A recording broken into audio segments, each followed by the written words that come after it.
Hey YouTube, happy Friday and welcome to week 6 of 52 Weeks Friday. Sorry, I skipped Wednesday's video. I have been feeling a little bit off this week. Not sure if I had a bit of a cold or allergies or what, but I just wasn't feeling great, so I skipped this week.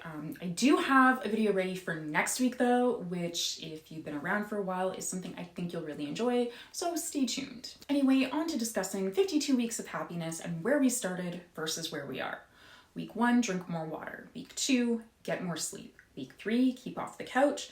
Week 4, keep a food journal. And week 5, think positively. I've been doing everything pretty much the same for weeks 1 through 4, still working on building a consistent sleep schedule with adequate sleep, but otherwise the things I mentioned I was doing in the previous videos, I'm still doing with no significant changes or insights. Yet.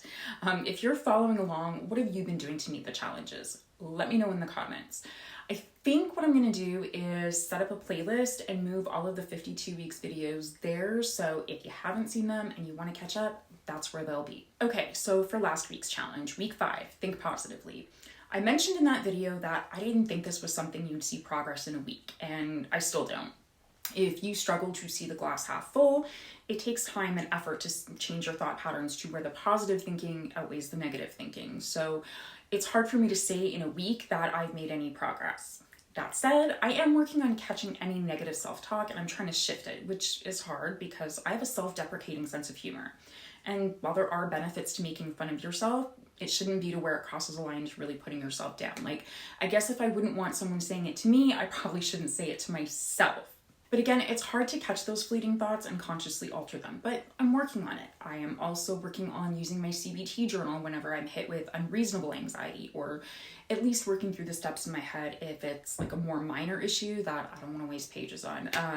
By the way, if you are interested in a video on CBT and how this journal works, let me know. I am not an expert, but I can at least share my experience with it. So all in all, thinking positively is a work in progress. Again, not that I was necessarily negative.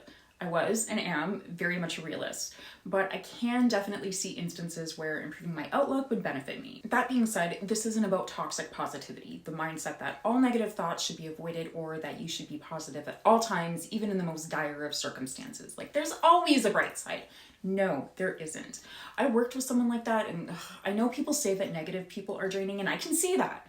But conversely, the opposite is also true, and I find people who genuinely fit the definition of toxic positivity to be equally draining. Like, you're not a robot, you're a human being. Act like it. Wow, that went a little ways into rant territory. Anyway, I want to know though, how do you stay positive, especially if you have anxiety like me? Let me know. Okay, moving on. Week 6, take a multivitamin. Okay, so I get this, and I'm not 100% opposed to it. Like, not everyone eats well 100% of the time. Hell, some people don't eat well any percent of the time. Taking a multivitamin is not a bad idea, in theory, to cover any gaps in your diet. So if you are comfortable with that, that's what this week's challenge is. However, I'm not super comfortable with it. I think my diet, even on a bad day, does a pretty good job of ensuring I get the right nutrients. That's not always been the case, but that is why I rely on regular blood work and doctor's visits to let me know if there are any problems. And in the past, blood work has shown that I was deficient in certain vitamins or minerals, and subsequently I had to start taking supplements to address that. But I just had blood work done last month and everything came back fine. And thing is, if you are already getting the proper RDA of vitamins and minerals, one of two things can happen with a multivitamin. Some nutrients can build up to toxic levels, while others just get flushed out in your urine. And while that might sound like the lesser of two evils, it essentially means that you're just paying for expensive pee. Multivitamins aren't exactly cheap. But like I said, I do take supplements because I was and am consistently low on certain vitamins and minerals if I don't take them. So I am not going to take a multivitamin when, as far as I know, my needs are being met through my diet. I am going to continue to take my supplements, and since admittedly I am not consistently taking them, that is going to be my challenge. But that's just what I am comfortable with. I would rather address issues that I know to be the case rather than fix problems that I may not even have. That said, if you are following along, you do you. Personally, I would recommend having blood work done first to see if you actually need to add a vitamin or supplement. But at the end of the day, it's your choice. Whether you take a multivitamin or a specific supplement, it's up to you. Just for me personally, I don't think I have the need for a multivitamin, and I would rather focus on being consistent with the supplements that I do need to take. I know this is a hot take though. Some people are very for and some people are very against, and I am somewhere in the middle. So what do you think? Do you take a multivitamin?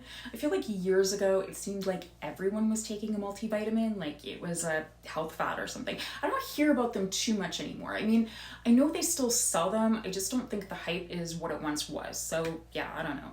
Anyway, if you enjoyed this video, please give it a like and a share. Don't forget to subscribe so that you don't miss the next 52 Weeks Friday video and next Wednesday's video. Hint, I don't get a lot of video requests, but it's definitely one of my top requested videos. Speaking of which, if there's anything you want me to address or do a video on, let me know. And on that note, thank you so much for watching this video, and I will see you in my next one. Bye!